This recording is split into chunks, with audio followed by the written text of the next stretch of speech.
جس صنعت سے کاریگری سے لوگوں کی ضروریات پوری ہوں اس کا سیکھنا سکھانا ثواب ہے.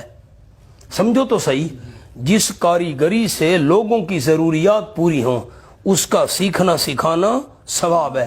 مثلا ایک آدمی ہے, اس نے لوہے کی دکان بنائی ہوئی ہے, لوہے کا سامان بناتا ہے, چیزیں لوہے کی بناتا ہے. اب اس سے لوگوں کی ضروریات پوری ہوتی ہیں, اس کا سیکھنا سکھانا ثواب ہے. ایک بندہ ہے وہ لکڑی کا کام کرتا ہے, دروازے بناتا ہے, میزیں کرسیاں بناتا ہے. اب اس سے لوگوں کی ضروریات پوری ہوتی ہیں. ایسی کاریگری اور فن کا سیکھنا سکھانا ثواب ہے, بشرطے کہ خدمت خلق کی نیت ہو. نیت کیا ہو؟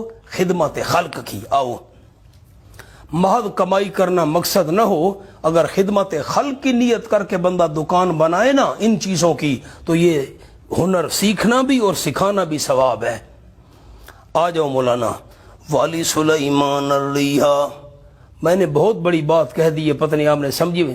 جو موٹر سائیکلوں کے مکینک ہیں, گاڑیوں کے مکینک ہیں, اچھا لوہے کا کام کرتے ہیں, مستریوں کا کام کرتے ہیں, اچھا یا یہ جو تعمیرات کرتے ہیں, دیواریں بناتے ہیں, گھر بناتے ہیں, یہ سارے فن ہے نا, کاریگری ہے.